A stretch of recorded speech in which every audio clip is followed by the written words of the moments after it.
Rebecca Novick, and I'm one of the collaborators at Creative Evolutions.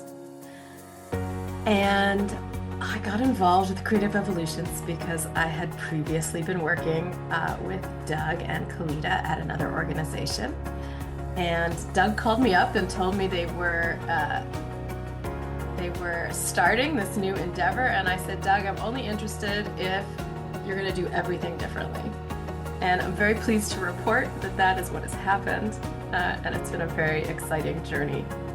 I am a theater director, I'm a writer, and I've worked with all kinds of organizations, big, small, new, long-lasting, and I'm very excited to be part of the Creative Evolutions ecosystem.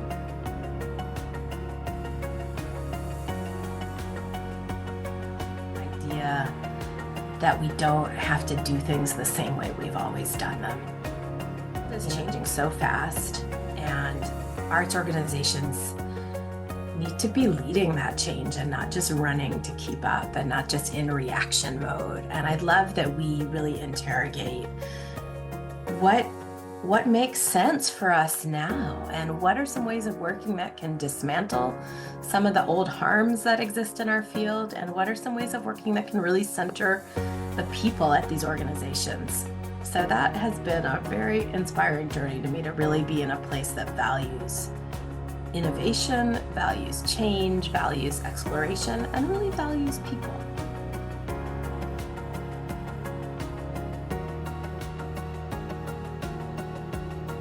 Like the two that I want to talk about are, I want to talk about learning about when to say hard truths and how to say them.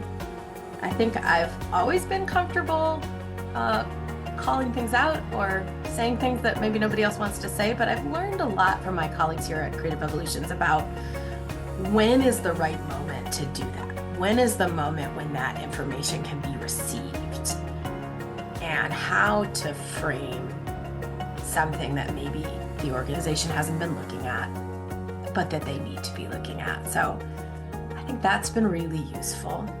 Nothing is as urgent as we think it is. And, you know, we always say we're not doing brain surgery, it's just arts. Not that that's not important, but that, you know, we can operate in this really inherited way of sort of everything's urgent, everything's a deadline, everything has to happen ASAP. And I appreciate the nuance of what it looks like to really dismantle that.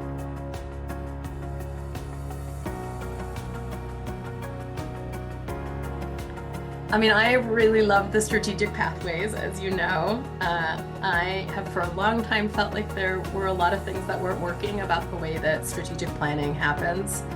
And one of the things that I notice is that sometimes it feels like it skips the planning part, like it goes from sort of big generalities about mission and vision to real tactics. And often only the executive director or the board chair is involved in sort of how you get from one of those to the other.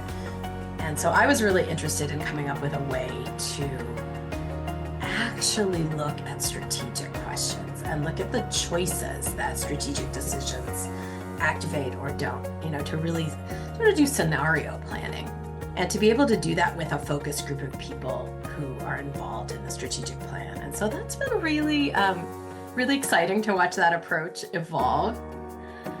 And of course, I love all the innovations that are going on around our searches. We hear every single time how much people appreciate getting paid while they're doing the work that it takes to be a candidate in a search process. I love that we bring in outside advisors to give us a field perspective on what we're looking for. We're in a search right now for a development director, and it's been great to have a working development director at a very similar institution to really tell us, like, this is what I would look for if I were hiring this person at my institution. So yeah, I think we're constantly evolving, like our name says, and that's a great thing.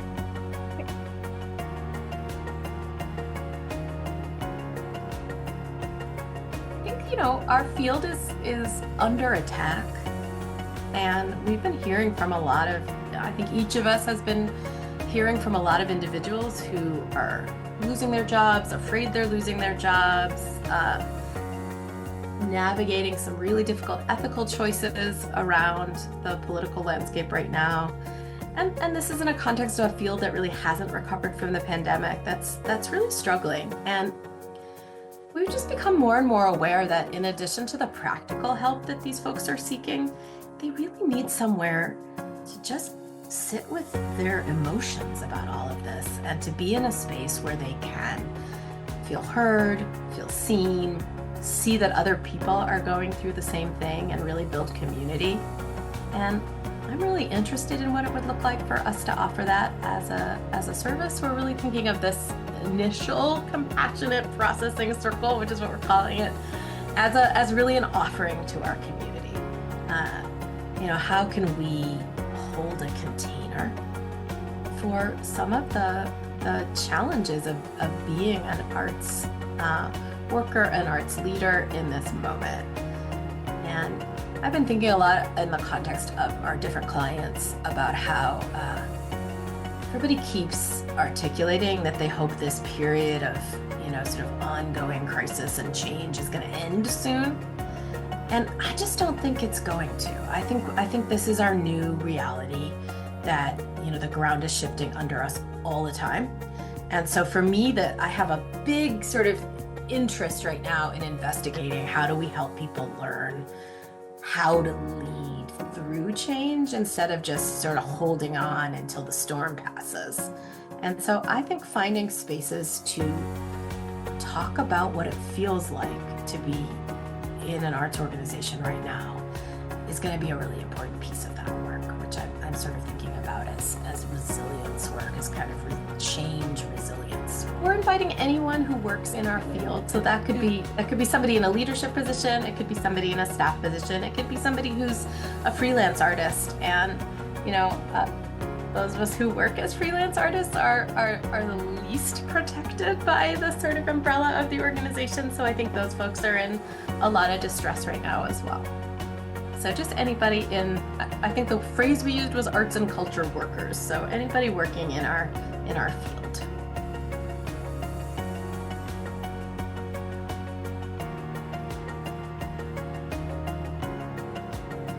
I think it's so important to lean into what your own superpower is.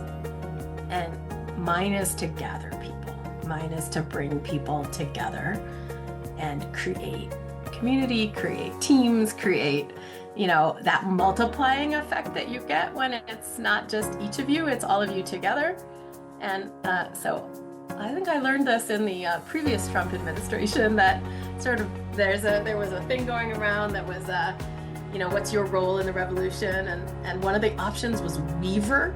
And I was really struck by that, because that's something that I do very naturally and that I really enjoy doing, which is like, well, what if this person and this person and this person were to come together and have a conversation, and what would result from that? And so this circle is an example of that kind of work, that kind of weaving work that,